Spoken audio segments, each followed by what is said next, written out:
बोलो जयकारा बोल मेरे श्री गुरु महाराज की जय। सभी गुरुमुख प्रेमियों से सप्रेम जय सच्चिदानंद। वंदो चरण सरोज गुरु मुद मंगल आगार। जैसे वत नर होत हैं भव सागर से पार। गुरु जी के सुमिरन मात्र से नाशत विघ्न अनंत। तासे सर्वारंभ में ध्यावत हैं सब संत। जब जब भी हमारे हुजूर सतगुरु दाता दयाल महाराज जी सुंदर सुंदर वचन फरमाते हैं, हमारे साथ में बैठकर, हमारे सामने बैठकर, हमारे अंग संग रहकर जब भी जो भी कार्रवाई करते हैं, चाहे दर्शन देकर, चाहे वचन सुनाकर, या आशीर्वाद देकर, या हुक्मनामा देकर, केवल और केवल हमारे भले के लिए, हमारी आत्मा के लिए एक उदाहरण पेश करते हैं। आत्मा का उद्धार करने के लिए हर वक्त कोई ना कोई उदाहरण देते रहते हैं। भाव यह कि जितनी भी कार्रवाई महापुरुषों की होती है, हम देख रहे हैं, अनुभव कर रहे हैं। हमने अपने जीवन में बहुत समय सतगुरु की नज़दीकी में बिताया होगा। अगर आज तक का हम मूल्यांकन समझना चाहें, पूरा अगर एक एक शब्द का मतलब समझना चाहें, केवल विचार ही कर लें कि हमने अनुभव करना है, तो हम इसी नतीजे पर पहुंचेंगे कि ऐसा तो कोई दुनिया में है ही नहीं।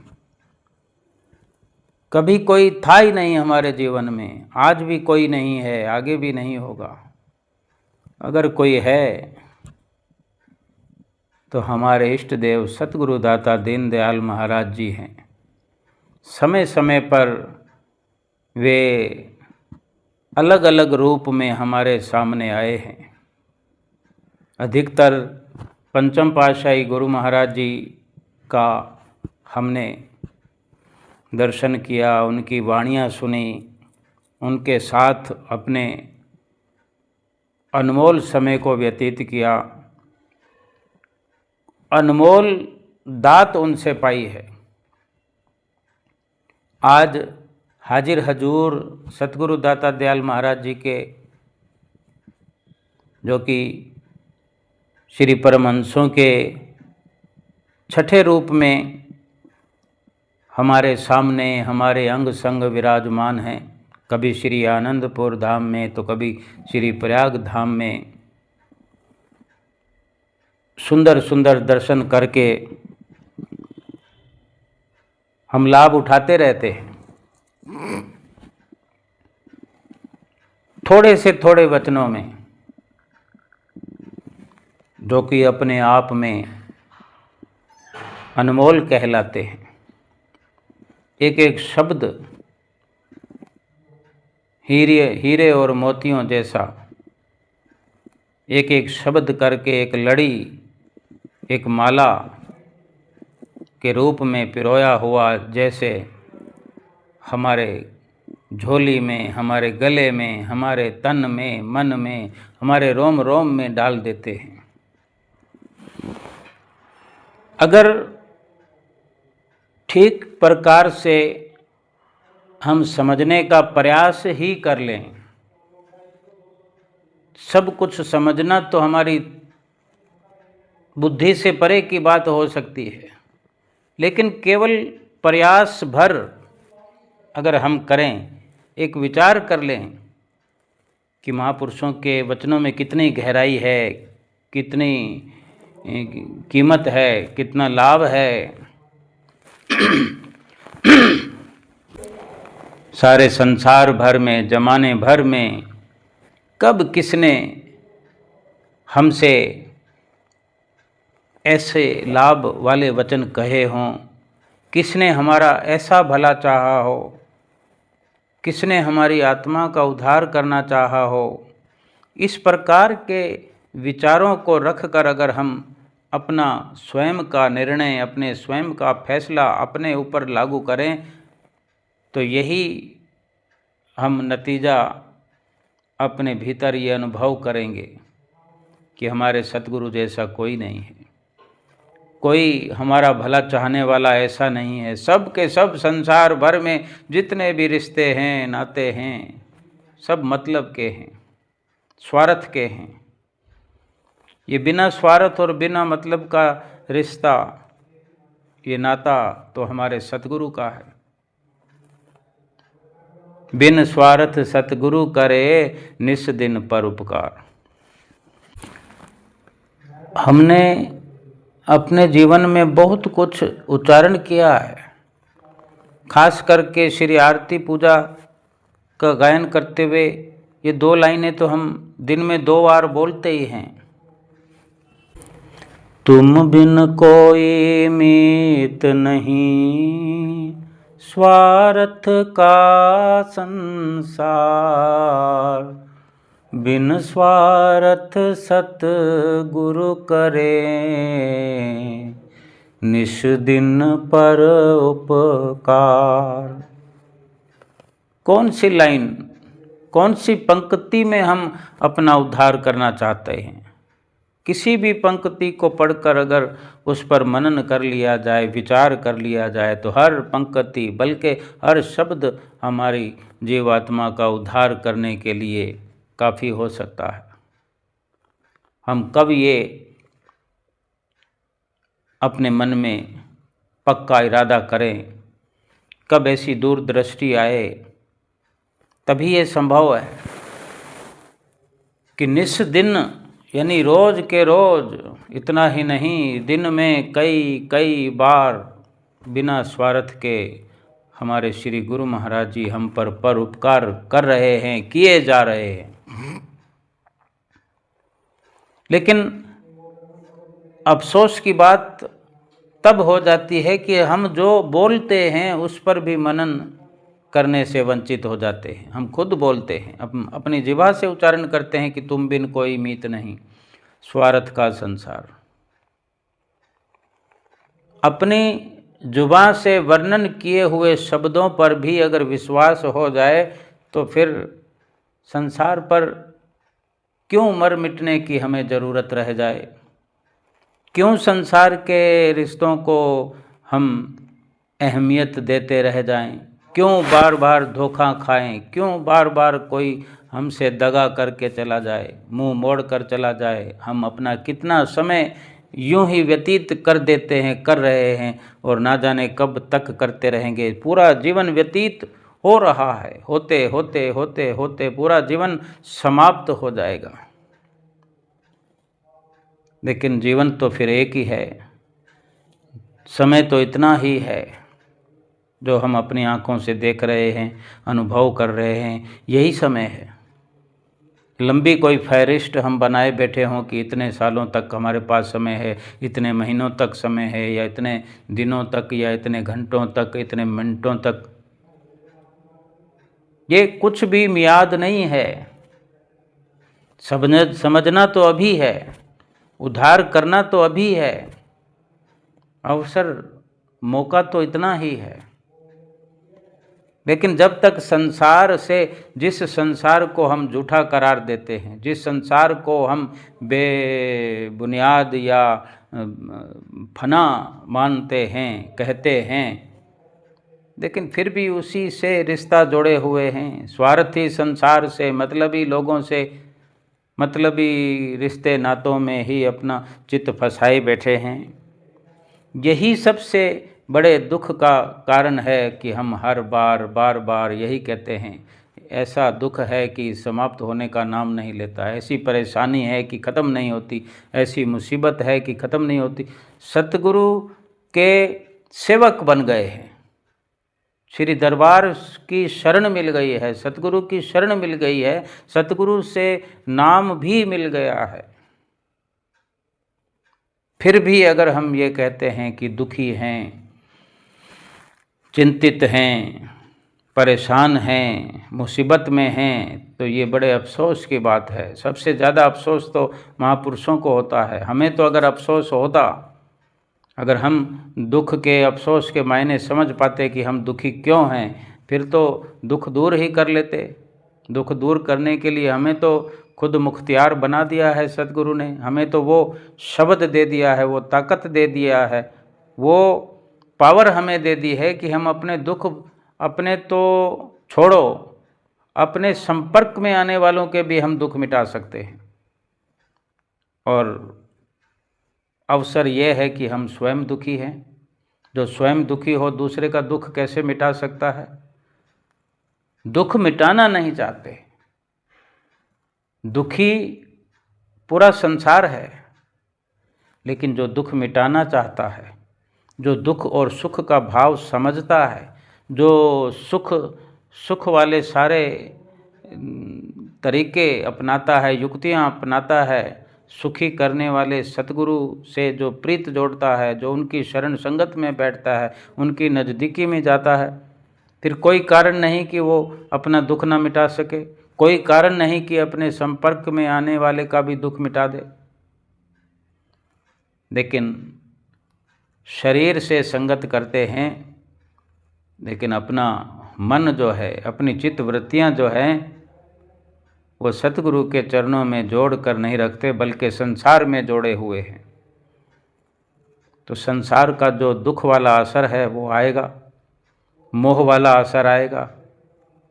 काम, क्रोध, लोभ, मोह, अहंकार, यही तासीरें हैं संसार की, और इन्हीं सभी में जकड़ करके, फंस करके, इन्हीं की आसक्ति में अपना सर्वस्व हम लुटा करके एक दिन दुनिया से खाली हाथ चले जाएंगे। विचार करने की बात है कि हम सेवक कहलाते हैं, सेवक कहलाते जरूर हैं, लेकिन सेवक का धर्म क्या है, सेवक की करनी क्या है? साधु सोई जो काया साधे, तज आलस और वाद विवादे। श्री हजूर सतगुरु दाता दयाल महाराज जी ने अपने सुंदर वचनों में फरमाया, सत्संग के समय अपने मुखारविंद से ये सुंदर वचन फरमाए कि साधु वही है जो अपनी काया से साधना करता है, कभी किसी से वाद विवाद नहीं करता, आलस नहीं करता। तज आलस और वाद विवादे, भाव कहने का यह है कि अपने इसी शरीर से, जो कि खास मकसद के लिए मिला हुआ है, आलस का त्याग करके इसी काया से ऐसी साधना करता है, जो अपनी काया को साधता है। जैसे हमें नित्य प्रति श्री गुरु महाराज जी वचन फरमाते हैं, संत महात्मा सत्संग करते हुए फरमाते हैं, श्री गुरु महाराज जी का संदेश सुनाते हैं, श्री आरती पूजा करो, सेवा करो, सत्संग करो, दर्शन करो, ध्यान करो, 2 घंटे भजन अभ्यास करो। अब हम चाहे तो 24 घंटे लगे रहें, 2 घंटे बैठकर भजन अभ्यास करना है, आँख मूंद करके करना है, मुंह बंद करके करना है, संसार से ध्यान हटा करके एकांत में बैठ करके करना है। लेकिन इसके अलावा सारा दिन 24 घंटे अगर चलते फिरते भी अगर हम सतगुरु का ध्यान करते रहें, जिह्वा से उच्चारण करते रहें, कभी सेवा का अवसर प्राप्त करते रहें, सत्य का संग करते रहें। सत्संग कोई सत्संग में बैठ करके सत्संग किया जाए, वो तो सुनना होता है, सत्संग सुनना होता है। फिर जो सत्य का संग सुना कि सत्य का संग क्या है, सत्य वस्तु क्या है, झूठ क्या है, किसका त्याग करना है, किसका ग्रहण करना है, किन शब्दों को अपनाना है, किन शब्दों को त्यागना है, ये सत्य का संग अमल में लाएं। 24 घंटे ये करने वाला पौधा, करने वाला ये कर्म निष्काम रूप से हम बीज बोते रहें, सत्य का संग करते रहें। यानी ज़रूरत पड़ने पर विचार करें कि मैं जो बोल रहा हूँ वो सत्य है या असत है, या जो मैं ग्रहण कर रहा हूँ, जिसकी संगत कर रहा हूँ, सत्य संगत यानी संगत जो कर रहा हूँ सत्य बोलने वाले की, सत्य की राह पर चलने वाले की मैं संगत कर रहा हूँ, या कि संसारिक पगडंडी पर चलने वाले की मैं संगत कर रहा हूँ, मोह लोभ वालों की संगत कर रहा हूँ, काम क्रोध वालों की संगत कर रहा हूँ, अहंकार वालों की संगत कर रहा हूँ। ये सत्य का संग नहीं है।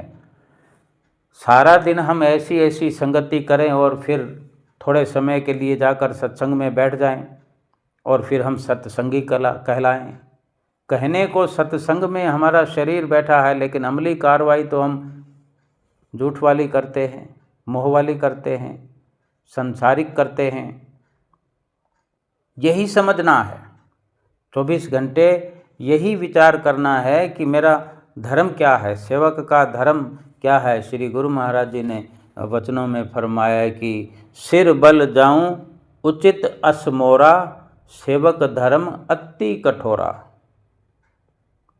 श्री गुरु महाराज जी के उच्चारण किए हुए स्वर्णिम शब्द इसी श्रृंखला में हम सुनेंगे कि श्री गुरु महाराज जी किस प्रकार से साधारण वाणी में बोलते हैं, हमें अपने साथ मिला करके बोलते हैं कि हम और आप सब, यानी अपने को हमारे स्तर पर खड़ा कर देते हैं। हमें छोटा या अपने आप को बड़ा कभी नहीं कहाते, कभी नहीं सुना कानों से। यानी अर्श से फर्श पर तो आए हैं, धूर्धाम से तो अवतार लेकर आए हैं। इस कलिकाल में, इस युग में जन्म लेकर हमारे बराबर तो वैसे ही आ गए हैं, लेकिन फिर भी अपनी वाणी में बार बार उच्चारण करते हैं कि हम और आप। कितना दिल गद गद हो जाता है कि हमारे सतगुरु इतने परोपकारी हैं, इतने परोपकारी हैं कि हमारे और अपने बीच में कोई भेद, कोई भिन्न भेद फर्क नहीं रखना चाहते और नहीं रखते। संसार में झूठे रिश्ते नातों में देखें हम, किसी के पास थोड़ा धन ज़्यादा होता है तो अपने आप को सेठ कहाता है, किसी गरीब की लाइन में खड़ा नहीं होता, गरीब से हाथ नहीं मिलाता, ठीक से जवाब नहीं देता। और यहाँ त्रिलोकी के मालिक सतगुरु दाता दयाल जी, इस सृष्टि की रचना करने वाले स्वयं भगवान पार ब्रह्म परमेश्वर एक इंसान के रूप में आकर भी बार बार हमसे मिलकर, हमें देखकर, हमें अपनी छत्र छाया में बिठाकर प्रसन्न होते हैं, खुश होते हैं। बार बार वचन फरमाते हैं कि आपको खुश देखकर हमें बड़ी खुशी हो रही है। श्री गुरु महाराज जी के सुंदर मुखारविंद से वचन सुनो। गुरुमुखो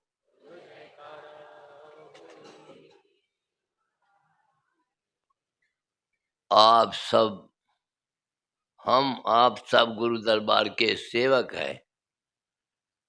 सेवक का क्या धर्म है? गुरु की आज्ञा में चले, सिर बल जाऊं उच्चत समोरा, सब ते सेवक धर्म कठोरा। जब भरत जी, राम जी वनवास जा रहे थे तो भरत जी बोला वापस लाने को गए, तो वो तो नहीं आए। उन्होंने कहा मैं सिर के बल आपके साथ जाऊं तो सिर के बल जाऊं, मैं पैदल आपके साथ नहीं जा सकता।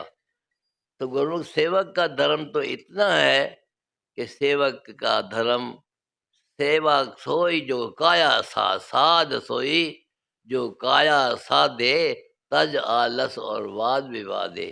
अपने आलस को छोड़कर, वाद विवाद को छोड़ के, वाद विवाद को छोड़ गुरु की आज्ञा में ही चले। आज्ञा सम न सु साहेब सेवा। आज्ञा के समान कोई साहेब की और कोई सेवा नहीं है।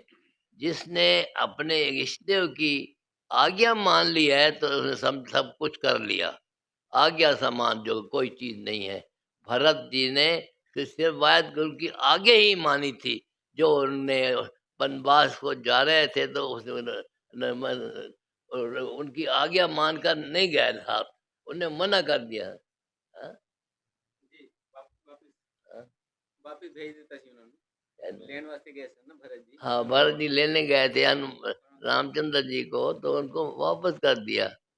उस वक्त कहा है कि सबते सेवक धर्म कठोर। मैं सेवक हूँ, मुझे आज्ञा हो रही है भरत जी को कि तुम घर जाओ, अपना घर संभालो, हम जाएंगे, पिताजी की आज्ञा है, हमने वहाँ जाना है। तो इसलिए सब अब हम सब गुरुमुख जितने भी हैं गुरु दरबार के सेवक है। सेवक का धर्म ही सबते सेवक धर्म कठोरा, अस अभिमान जान जन मोरा, सबते सेवक धर्म कर। सबसे ज्यादा सेवक का धर्म ही, कठोर कह लो, सख्त कह लो, कुछ भी कह लो, वही है सब कुछ। अब हम गुरु दरबार के हम सब सेवक हैं।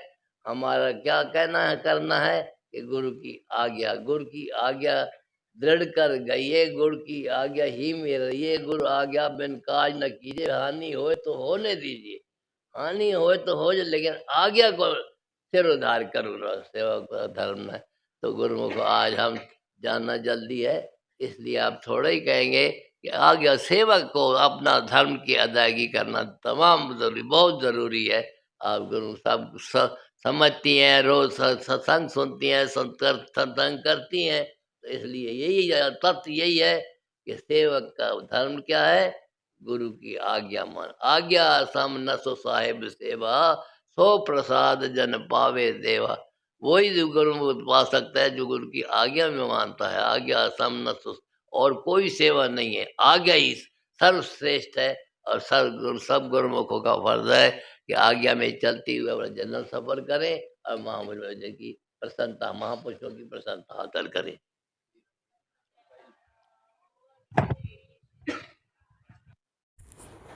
सभी ने श्री हजूर सतगुरु दाता दीन दयाल जी महाराज जी के मुखारविंद से थोड़ी देर के वचन सुने। जैसे कोई छटी छटाई हुई, चुनी चुनाई हुई, चुनिंदा से चुनिंदा अनमोल वस्तु कोई हमें दे रहा हो। हजारों लाखों करोड़ों वस्तुओं में से कोई अनमोल वस्तु जैसे हमें कोई हमारी झोली में डाल रहा हो, उपहार हमें दे रहा हो। ऐसे ऐसे वचन श्री गुरु महाराज जी ने थोड़ी देर में हमें सुनाए। कहीं से भी शुरू करें, किसी भी शब्द को लें। सिर बल जाऊं उचित अस मोरा, सेवक धर्म अति कठोरा। कि सेवक का धर्म जो है वो बहुत कठिन है, और सेवक का तो यही फर्ज है कि सतगुरु को मिलने जाए, अपने इष्ट देव को मिलने जाए।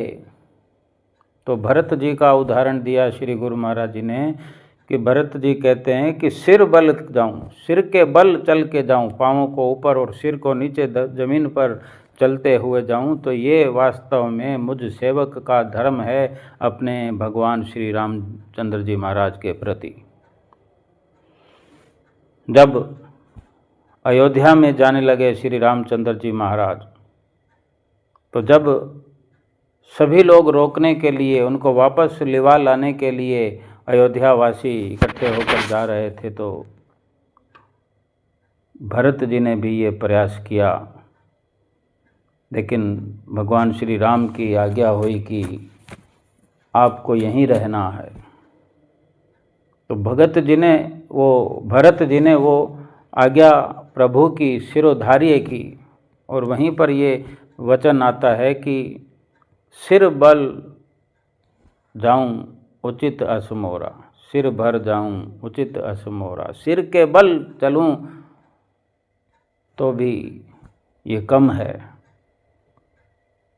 यानी सेवक का अपने स्वामी की आज्ञा मानने के अलावा कोई और धर्म है ही नहीं।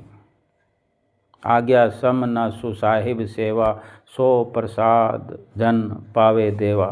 कितनी बार श्री गुरु महाराज जी हमें वचन सुनाते हैं, वचन फरमाते हैं कि हमें कभी तो समझ में आएगा ही कि आज्ञा के समान कोई सेवा है ही नहीं। हम सेवा करते हों, दर्शन करते हों, सत्संग करते हों, वचन सुनते हों, सुमरन करते हों, आज्ञा के दायरे में। गुरु आज्ञा बिन काज न कीजिए, हानि होए तो होने दीजिए। सबसे अहम सतगुरु के वचनों को समझना, गुरु की आज्ञा को दृढ़ कर गहिए, यानी पले बांध लें कि श्री गुरु महाराज जी क्या कहते हैं। वाद विवाद नहीं करना है, अपनी इस काया से, इस शरीर से वो कार्य करना है जिस कार्य करने के लिए ये शरीर मिला है। हानि होए तो होने दीजिए, गुरु आज्ञा बिन कोई काम न कीजिए। देखो, जो गुरुमुख होते हैं संसार में रहकर भी, हम सब जानते ही हैं, अगर हम गुरुमुख हैं तो सेवक हैं तो ही हम अच्छे से जानते हैं कि हम मकान बनाते हैं, नींव रखने से पहले आज्ञा लेते हैं। कोई मोटर गाड़ी लेते हैं तो आज्ञा लेते हैं, श्री गुरु महाराज जी से मुहूर्त करवाते हैं। भली चाबी को ही, कार की चाबी को कर कमल लगवा लेते हैं, श्री गुरु महाराज जी का हाथ लगवा लेते हैं। क्यों? तो महज एक ये फॉर्मेलिटी नहीं होनी चाहिए। जब श्री गुरु महाराज जी की हर कार्य में हमें अहमियत है तो उनका ध्यान भी हर वक्त, रात दिन, उठते बैठते चलते फिरते 24 घंटे उनका ध्यान बना रहना चाहिए, ध्यान लगा रहना चाहिए हर चीज़ में, हर वस्तु में। क्योंकि कण कण में भगवान है, ऐसा वर्णन शास्त्रों में आता है, महाग्रंथों में आता है। बड़े से बड़े सत्संग में, छोटे से छोटे सत्संग में ये सुनने का अवसर मिलता है कि भगवान तो कण कण में है। एक तीसरी पातशाही गुरु महाराज जी के समय की एक लीला है। एक भगत जी लंगर में सेवा करते थे, और जो सेवा करते हैं उनको दर्शनों का अवसर कम मिले ज़्यादा मिले, जो सेवा जहाँ लगी होती है उस सेवा को अंजाम देते हैं, क्योंकि वो आज्ञा है। जो सेवा लगती है उस सेवा को फिर उसी टाइम टेबल के हिसाब से करना होता है। दर्शनों का अवसर कम मिलता है, कभी ज़्यादा मिलता है, लेकिन उस सेवा की क्या अहमियत है अगर हम समझें तो उसी सेवा के माध्यम से सतगुरु का पूरा पूरा आशीर्वाद हमें मिलता है।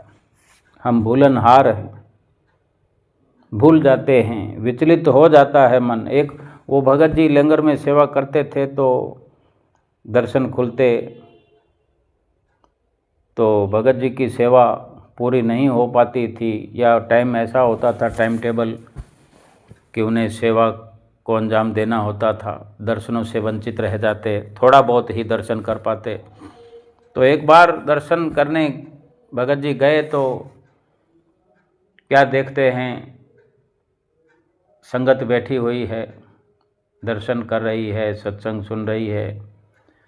वो नज़ारा देखकर मन में कुछ विचार हुआ कि देखो मैं कितना अभागा हूँ, ये सब तो बड़े आराम से दर्शन कर रहे हैं, सत्संग सुन रहे हैं, और मैं वहाँ पर बर्तन लगा रहा हूँ, सफाई कर रहा हूँ, लंगर में लगा हूँ,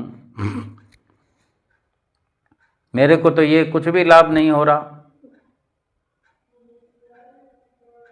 वहाँ जाकर फिर वापस चला आया लंगर में। मन अशांत हो गया, दुखी हो गया कि मेरे साथ तो ठीक नहीं हो रहा। अब वापस आकर जो फिर से सेवा करने लगा, आटे का पेड़ा देखता है, उसमें गुरु महाराज जी के दर्शन हो रहे हैं। पेड़ा रोटी को बेलता है, उसमें दर्शन हो रहे हैं। थाली को हाथ लगाता है तो उसमें दर्शन हो रहा है। जिस जिस वस्तु को देखता है, हाथ लगाता है, सब में सतगुरु के दर्शन कर रहा है। हैरान हो गया, वहाँ तो दर्शन अधूरे छोड़ आया। ये सब देखने पर जब हैरान हुआ तो उसे यकीन नहीं हो रहा था। आँखों को बंद कर रहा है, खोल रहा है, आँखें मसल करके फिर अनुभव करता है कि नहीं, दर्शन तो हो रहे हैं हर वस्तु में। फिर भागा भागा गया और श्री गुरु महाराज जी के चरणों में उपस्थित हुआ, दंडवत प्रणाम किया और रोने लगा। आँखों से आंसू आ गए। श्री गुरु महाराज जी ने कुछ पूछा नहीं, वचन फरमाए कि गुरुमुखो, कोई ये न समझे कि कोई दूर बैठा हुआ सेवा कर रहा है, श्री गुरु महाराज जी की आज्ञा में है, और वो सोचता है कि मैं दूर हूँ, कहीं दूर मुझे सेवा लगा दी है, चाहे थोड़ी दूर हो या ज़्यादा दूर हो, लेकिन दूरी तो हो गई। दर्शन खुले हुए हों, आरती पूजा हो रही हो, तो वो समझेगा कि मैं तो दर्शन नहीं कर रहा हूँ, मैं तो श्री गुरु महाराज जी के वचन नहीं सुन रहा हूँ। बाकी सब गुरु महाराज जी के सामने बैठे हैं, उनकी छत्र छाया में बैठे हैं। तो ये विचार बिल्कुल गलत है। श्री गुरु महाराज जी तो जो नज़दीक में बैठे हुए दर्शन कर रहे हैं, उनसे अधिक चिंता उनकी करते हैं जो दूर दराज बैठ करके सेवा को अंजाम दे रहे होते हैं, सेवा में लगे होते हैं। केवल ये विश्वास की कमी है। गुरुमुख प्रेमी कहीं भी रहते हों, सतगुरु की आज्ञा पर, सतगुरु की आज्ञा में सेवा कर रहे हैं, सत्संग कर रहे हैं, कुछ भी कार्य कर रहे हैं, वही लाभ, बल्कि उससे कहीं अधिक लाभ उन गुरुमुख प्रेमियों को मिलता है जो दूर रहकर भी अटल विश्वास रखते हुए सतगुरु का ध्यान अपने हृदय में धारण किए रहते हैं।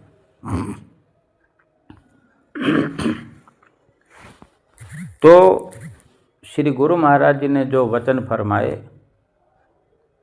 कि गुरु की आज्ञा बिन कोई काम न कीजिए, हानि होए तो होने दीजिए।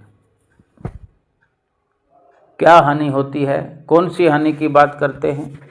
हानि एक ही है संसार में एक दुनियादार के लिए, कि वो अपना कार्य छोड़कर, जिसको कीमती समझता है, जिसको लाभ वाला समझता है, धन रुपया पैसा या अपने घर की मुख्यता, पारिवारिक जो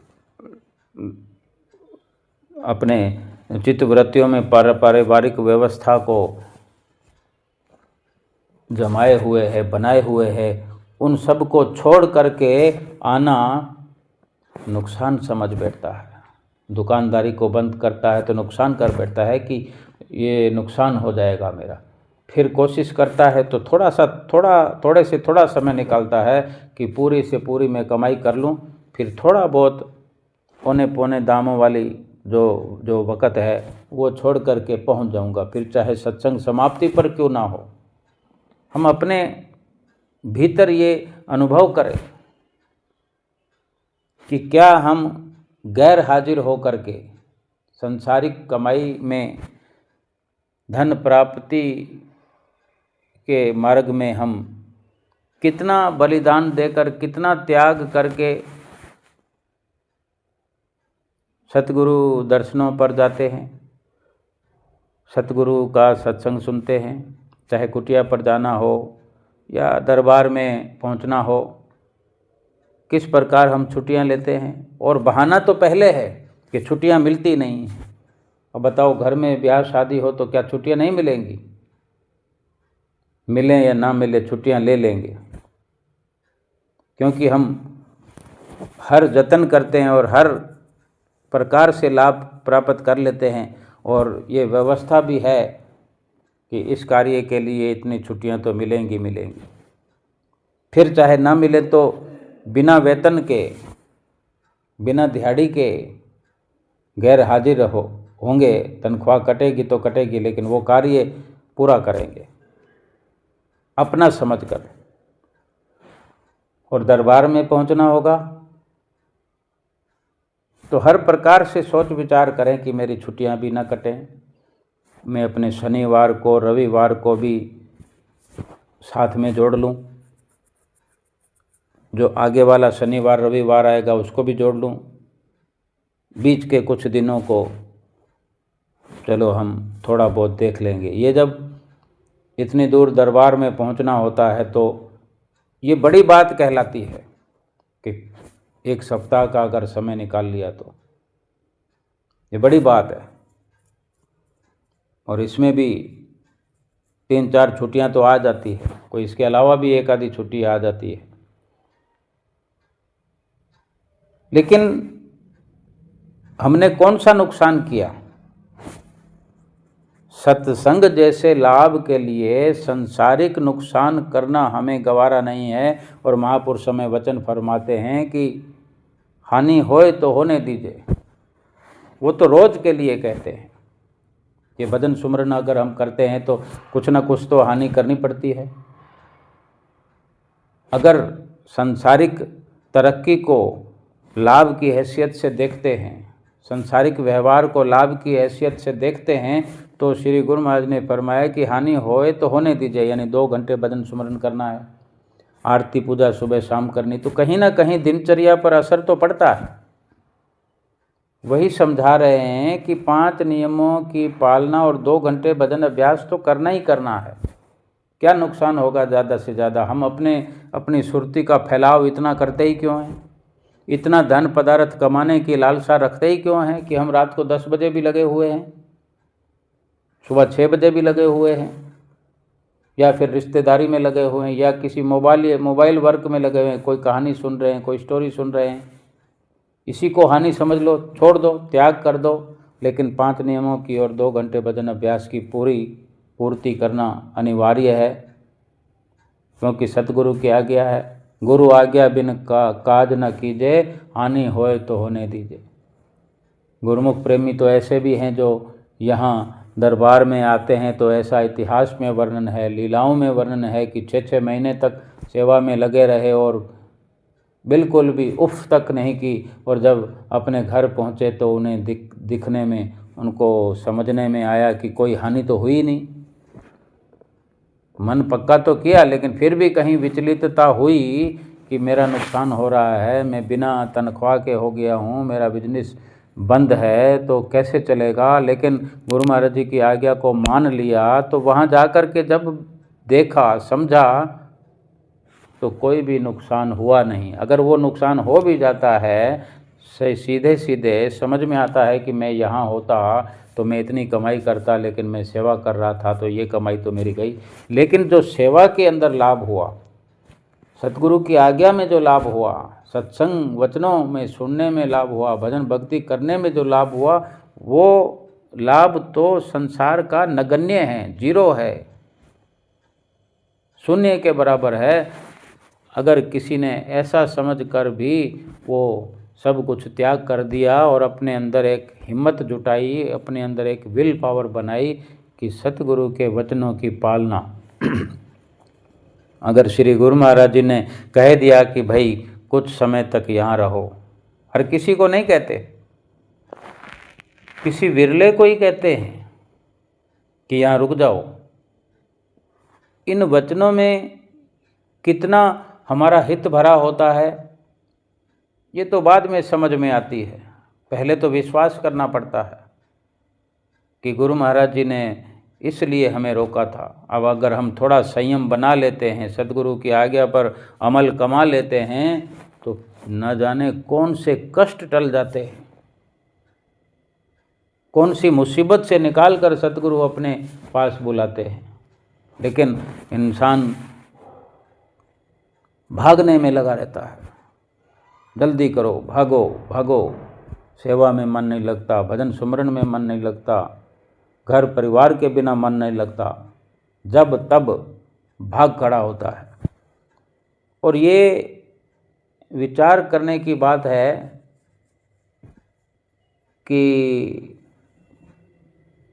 अल्प आयु में 20 साल की उम्र में अगर कोई नामधारी है, युवा अवस्था है, इस प्रकार से भक्ति का एक जीवन, भक्ति की शुरुआत की है, 4-5 दिन अगर दरबार में पहुंचना होता है समय निकाल करके, थोड़े से थोड़े शुरुआत कोशिश होती है कि 3-4 दिन लगाते हैं, 5 दिन लगाते हैं, यही हमारी पावर है, ताकत है। लेकिन एक संकल्प उस वक़्त लिया जाए कि आज मैंने इस बार दर्शन करने आया हूँ, 4 दिन लगाए हैं, तो अगली बार मैं 1 या 2 दिन ज़्यादा लगाऊंगा।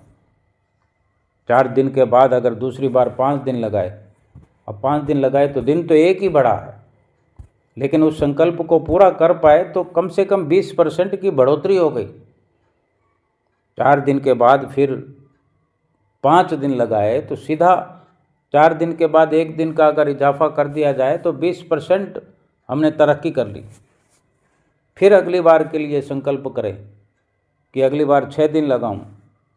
एक एक दिन करने से जो ये भक्ति के धन की बढ़ोतरी होगी, भक्ति मार्ग में जो तरक्की होगी, सोचो 20 साल का व्यक्ति अगर 40 साल की उम्र में आ जाए, कहाँ से कहाँ पहुँच जाएगा। साल में अगर 2 बार दर्शन करने आता है या 3 बार, 2 बार भी अगर मान लें, एक बार में 1 दिन बढ़ाता है, दूसरी बार में 2 बार, यानी साल में 1.5 हो गया, 40% की बढ़ोतरी हो गई। फिर अगले साल में फिर 2 दिनों की बढ़ोतरी हो गई, 4 दिन वाला 8 दिन तक पहुंच गया। फिर तीसरे साल फिर 1 दिन की बढ़ोतरी हो गई, 1 साल में 2 बार बढ़ोतरी हो गई, यानी 4 दिन वाला 10 दिन में पहुंच गया, 10 दिन तक पहुंच गया। चौथे साल फिर 2 दिन, चौथे साल 12 दिन में पहुंच गया, 5वें साल 14 दिन में, 6ठे साल में 16 दिन में, और 7वें साल में 18 दिन में, 8वें साल में 20 दिन, 9वें साल में 22 दिन, 10वें साल में 24 दिन, और 11वें में 26, 12वें में 28, 13वें में 30, 14वें में 32, 15वें में 34। अब सोचो 20 साल का व्यक्ति 20 साल की भक्ति में कितना तरक्की कर गया। अब आज हम विचार करें कि हर इंसान, हर गुरुमुख जो है, अगर आज 60 साल की उम्र में है तो फिर कम से कम 2-2.5 महीने स्टे करे, 2-2.5 महीने रहे सेवा में। विरले विरले गुरुमुखों के जीवन में ऐसी स्थिति आती है, इस पड़ाव पर विरला विरला गुरुमुख पहुंचता है जिसने इस प्रकार से शुरुआत की हो और इस प्रकार से अपनी रफ्तार को बनाया हो। फिर देखो कैसी तरक्की होती है। तरक्की हमारे अधीन है। संसार की कमाई, संसार की तरक्की, संसार का धन हमारे अधीनता में नहीं है कि हम जितना चाहें कमा लेंगे। हमारी विल पावर नहीं है, हम नहीं कर सकते कुछ। अगर हम कर सकते होते, केवल मेहनत भर से ही कोई लखपति करोड़पति बन सकता होता तो लगभग सभी यहाँ पर करोड़पति होते दुनिया में। अपनी चाहना से या अपनी भावना से या अपने परिश्रम से कोई शांत हो सकता होता तो हर कोई शांत होता। शांति के लिए सारी दुनिया प्रयास कर रही है, सभी दुनिया शांत हो गई होती, सभी दुनिया सुखी हो गई होती, लेकिन ऐसा है नहीं। अपनी अधीनता में, यानी अपनी खुद मुख्तियारी में तो एक भक्ति करना ही है। एक भक्ति ही ऐसी है जिसको जितना जी चाहे किया जा सकता है, क्योंकि भक्ति के दाता जो हैं, भक्ति के दाता, भक्ति के धनी जो सतगुरु हैं, वो हमारे सिर पर अपना हाथ रखे हुए हैं। अगर हम महसूस कर सकें, अगर उनकी आज्ञा को सिरोधार्य कर सकें, अगर हम सेवक बनकर सेवक भाव को समझते हुए, सेवक धर्म को निभाते हुए भक्ति की इस डगर पर चल सकें, भक्ति की इस पगडंडी पर चल सके जो सतगुरु ने बनाई है। भक्ति धन को बख्शने वाले खुद जब भगवान हमारे हितैषी हैं, फिर क्या मुश्किल है। संसार का धन कमाना कोई अहमियत नहीं रखता। संसार का धन कोई कितना भी कमाता है। आज देखो, डॉक्टर है, इंजीनियर है, बड़े बड़े नौकरी पेशा सीए है, कई तरह के प्रिंसिपल हैं, लेक्चरर हैं, एक से बढ़कर एक सॉफ्टवेयर इंजीनियर हैं, सीए है, कितनी सैलरियां लेते हैं, कितनी कमाई करते हैं। वो अपने जीवन में ख़त्म करके नहीं गए। किसी ने कोई उल्टा सीधा काम कर लिया तो शायद जीवन भर की कमाई एक पलक झपकते ही दाव पर लग जाए, वो अलग बात है। लेकिन खा पी करके ये बड़े बड़े धनाढ़े जिन्होंने जीवन भर उसी में लगा दिया, धन को कमाने में लगा दिया, जीवन तो व्यतीत हो गया लेकिन धन पड़ा रहेगा, किसी काम नहीं आया। और जिनके लिए वो छोड़ गए वो भी क्या मालूम खा पाएंगे, खर्च पाएंगे कि नहीं। लेकिन एक बड़ा नुकसान हर वो इंसान जो धन कमाने में ही लगा रहा जीवन में, एक बड़ा नुकसान वो इस जीवन में कर गया। ये मनुष्य जीवन तो भक्ति के लिए मिला था, धन कमाने में ही इस जीवन को नष्ट करके चला गया। और नुकसान क्या हुआ? भक्ति के बिना चली अकारथ जान। ये जान जो है, ये आत्मा जो है, बिना भक्ति के ही फिर 84 लाख योनियों में, इतने गहरे खड्डे में, इतनी गहरी खाई में गिर जाएगी। फिर दोबारा तो जन्म मिलेगा नहीं। जब इस बार मनुष्य जन्म की कदर इंसान ने नहीं की, हमने इस मनुष्य योनि की कदर नहीं की, इस काया को पा करके, इस नर तन को पा करके भक्ति नहीं की, भजन नहीं किया, उस भगवान को प्रसन्न नहीं किया,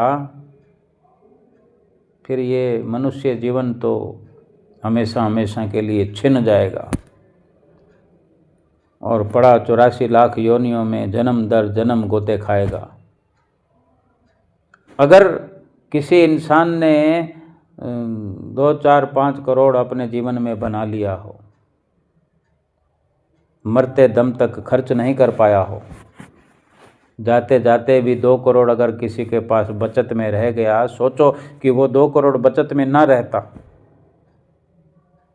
भक्ति कमाने के कारण वो 2 करोड़ मरते वक्त बैलेंस में ना रहता, 5 करोड़ की जगह 3 करोड़ कमाया होता और 3 करोड़ को बहुत अच्छे से खर्च किया होता और 2 करोड़ रुपये बचत वाला नहीं होता, तो फिर क्या फ़र्क पड़ जाता। लेकिन जो भक्ति उसके पल्ले में होती, भक्ति का धन जो इकट्ठा कर लिया होता, वो सीधा उस जीव के, उस डॉक्टर के, इंजीनियर के, लेक्चरर के, कोई बिजनेसमैन के, चाहे कोई सब्जी वाला हो, मिठाई वाला हो, कोई कैसा भी हो, भक्ति का धन प्रचुर मात्रा में अगर एकत्र कर लिया तो सोचो भगवान कितना प्रसन्न होंगे, सतगुरु की कितनी प्रसन्नता उतरेगी, आत्मा की क्या स्थिति होगी, आत्मा की क्या गति होगी। आत्मा तो फिर रहेगी नहीं, परमात्मा के साथ मिल जाएगी। सतगुरु जो हमें रात और दिन समझाते हैं कि हानि होए तो होने दीजिए, गुरु की आज्ञा के पीछे अगर कोई हानि हो भी जाए तो होने दो, लेकिन सतगुरु की आज्ञा को सिरोधार्य करके रखो। आज इस युग के अंदर जीवन कहते हैं बड़ा मुश्किल हो गया है। आज से 50 साल पहले कौन सा जीवन आसान था?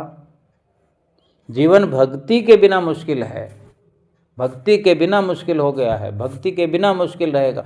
भक्ति के साथ जीवन पहले भी आसान था, आज भी आसान है, आगे भी आसान रहेगा। जिसकी भक्ति परवान चढ़ती है, संसार में भी वो खुश रहता है, इस लोक में भी सुखी रहता है, परलोक भी अपना सुहेला करता है। केवल ये विश्वास मन में हो जाए कि सतगुरु हमारे हितैषी है। हुजूर सतगुरु दाता दयाल महाराज जी आज हमारी आँखों के सामने यूं बसे होते हैं कि दुनिया के सारे रिश्ते नाते एक पासे और मेरा सतगुरु प्यारा एक पासे, जो मेरी आत्मा के लिए रात और दिन प्रयास करता है, जतन करता है और हमसे भी प्रयास करवाता है, जतन करवाता है कि भजन करो, सुमरन करो, नित्य नियम करो, रोज करो, रोज रोज करो, लगातार करो, बार बार करो, क्योंकि इसी से ही ये जन्म सफल होगा, इसी से ही आत्मा परमात्मा से मिल जाएगी और जन्म मरण का चक्कर समाप्त हो जाएगा। बोलो जयकारा बोल मेरे श्री गुरु महाराज की जय।